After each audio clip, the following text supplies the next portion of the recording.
Bom dia. Hoje a questão será sobre a estética. Para quem imagina ou para quem não imagina, a filosofia trabalha também a questão da beleza. A menos que a estética concebida filosoficamente não seja referenciada à beleza, como normalmente nós estamos acostumados a entender. Normalmente, quando nós falamos de estética, estamos fazendo algum tipo de relacionamento a elementos que dizem respeito à produção do belo. Bom, vamos a nós. Este primeiro momento é um momento conceitual, então é um momento em que nós iremos fornecer alguns conceitos mínimos relacionados à estética na filosofia, como é que a filosofia concebe a estética, e também um pouquinho da história. Comecemos pela própria palavra estética. Não esqueçam que a estética não é uma invenção nova. A palavra estética aparece em 1750 com o filósofo alemão Alexander Baumgarten. Mas, antes de Baumgarten fazer a nomeação da estética, criar o nome, havia já produções estéticas. O ser humano, desde que é um ser que se entende como um ser inteligente, ele tem trabalhado a questão da beleza, a questão do organizado, do desorganizado. Ele faz o que nós chamamos hoje, influenciados por Kant, de juízos estéticos, julgamentos que definem o que é gostoso, o que não é gostoso, o que é agradável, o que não é agradável, em termos de beleza, o que é bonito, o que é feio, etc. Pois bem, quando Baumgarten cria a palavra, ele usa essa palavra referindo-se à cognição por meio dos sentidos. Portanto, estética em Baumgarten tinha a ver com conhecimento sensível. Nós perceberemos que este sentido será mantido nas atualizações semânticas desta palavra na contemporaneidade, mas alguns elementos serão acrescidos. Pois bem, em Baumgarten, a estética tem exigências próprias em termos de verdade. Quando eu digo isso, eu estou dizendo o seguinte: a verdade da ciência é uma coisa, a verdade da filosofia é outra coisa, a verdade da religião é outra coisa, a arte também tem a sua verdade. E a verdade da arte se refere à verdade produzida e entendida, explicada, desenvolvida dentro da estética. Então, a beleza estética, por exemplo, a verdade estética, ela alia sensação e sentimento à racionalidade. Nesse sentido, nós poderíamos dizer o que é belo esteticamente é algo que não é apenas lógico, bem organizado. Isso aí seria o aspecto racional. Não é algo também que apenas mexe com a nossa sensibilidade. Uma música que eu escuto, um quadro que eu olho. Tudo isso me fornece elementos para captar o aspecto estético de uma determinada obra, mas a beleza estará na junção desses elementos. Deixe-me repetir quais são os elementos: a sensação, o sentimento e a racionalidade. Beleza? A obra de arte, portanto, precisa criar em mim um sentimento, iniciar em mim uma sensação e, para além de tudo isso, ela precisa ter uma racionalidade também. Muito bem. Kant vai utilizar a palavra estética como algo que designa os julgamentos da beleza na arte e na natureza. Muito tranquilo.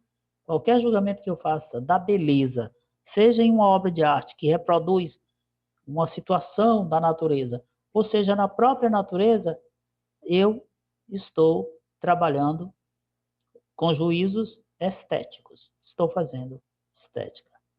No século XX, o objeto da estética não será mais a produção voluntária do belo. Opa, então a estética não será mais a ciência da beleza? Não, não será. Não quer dizer que ela não terá mais nada a ver com isso, mas apenas que ela não será apenas isso. E é engraçado como nós averiguamos nos centros estéticos corporais que nós frequentamos hoje em dia, que esses centros estéticos, normalmente eles se referem à produção do belo, produção voluntária do belo. A pessoa vai para um salão para se embelezar. Nesse sentido, a palavra estética utilizada aqui faz um pequeno desvio dessa concepção que os salões têm. Porque, repito, a estética agora ela é mais do que apenas a produção voluntária do belo. Colocado desse modo, nós poderíamos dizer que o feio também pode ser um objeto da estética. Mas como é que o feio é objeto da estética? Veremos isso no decorrer de nossas aulas.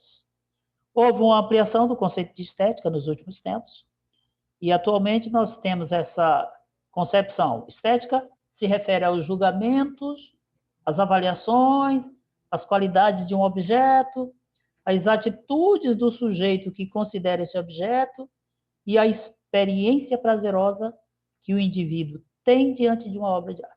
Tudo isso agora é a estética. Perceberam? Ficou bem complexo definir estética, porque cada elemento desses agora tem a ver com a estética. Se você diz, a estética tem a ver com a experiência prazerosa do indivíduo diante da obra de arte, beleza, tem sim. O prazer que eu sinto de ouvir uma música bonita, de ver um quadro que eu aprecio, de ver uma interpretação teatral, isso é um elemento estético. Mas perceba, a estética não é só isso. A estética é também a atitude do sujeito para considerar o objeto. O que eu faço também é um elemento estético. Qual é o conceito atual de estética? Ela é um ramo da filosofia, como a lógica, como a política, como a teoria do conhecimento, e ela é um ramo que estuda racionalmente os valores propostos pela obra de arte, o sentimento que suscita nos seres humanos essas obras de arte. Não esqueçam, sendo filosofia, ela estuda racionalmente. Não esqueçam. Ok. O que mais poderemos dizer sobre a estética? Muitas coisas. Vejamos, portanto, um outro elemento agora relacionado à questão do belo e do feio, que vai mexer com a questão do gosto. De Platão até o classicismo, portanto, desde o século IV, mais ou menos, antes de Cristo, até o século XVI, mais ou menos, depois de Cristo, é claro, a gente vai ter um trabalho realizado pelos filósofos tentando fundamentar a objetividade da arte e da beleza. Quando nós falamos em objetividade da arte e da beleza, nós estamos tentando responder a seguinte pergunta: a arte é objetiva? Não sei se você já entendeu, mas quando eu pergunto se a arte é objetiva, na verdade o que eu estou perguntando é o seguinte: a beleza, ela é beleza em todo lugar? Ou a beleza depende de quem vê? E é interessante a gente notar que, assim, as pessoas às vezes zombam de outras por serem feias ou por terem gostos, digamos assim, ruins. Nossa, como fulano gosta de coisas feias, de música feia, de roupas feias. Então aqui é uma questão grande. As pessoas já puseram na mente que o que é feio, o que é bonito, e cada um sabe o que é feio e sabe o que é bonito. Mas a questão é bem mais ampla. Não dá para a gente botar a mão no fogo simplesmente pelo nosso próprio gosto. Imaginar que o que eu acho que é feio, de fato é feio. Pode ser feio, mas quais são os argumentos que eu uso para definir que o que eu gosto é bonito e o que os outros gostam é feio. Será que esse critério é objetivo? Se for subjetivo, quer dizer, dependerá apenas do teu próprio gosto. Então, a pessoa que pensa contra você, ela tem todo o direito de também ter um gosto. E o seu gosto não é um gosto melhor do que o dela, só porque é o seu gosto. Estão vendo que o negócio não é simples? Platão vai dizer, a beleza é a única ideia que resplandece no mundo. Porque assim, eu já falei de Platão, já disse que para ele, o fundamento de tudo que existe aqui se encontra no mundo das ideias, mas ele acha que quando nós olhamos o mundo aqui, em tudo nós podemos distinguir a beleza e a feiura. Então, a beleza, que é uma amostra do belo, o belo como uma ideia da qual todas as belezas que nós vemos são extraídas, esse belo que existe no mundo das ideias se faz revelar nas coisas belas aqui da Terra. Então, há um resplandecer da beleza nas coisas. Olho para as coisas, vejo o resplandecer da beleza. O belo tem um caráter sensível. De fato, eu olho as coisas, elas têm cores, têm tamanho, têm forma e tal. Mas a essência dele não é sensível, é ideal. Quando ele diz que é ideal, ele não está dizendo que é uma coisa apenas da cabeça da pessoa, mas ele está dizendo que essa essência está no mundo das ideias. O classicismo, a partir dessa ideia de Platão, vai deduzir regras para o fazer artístico.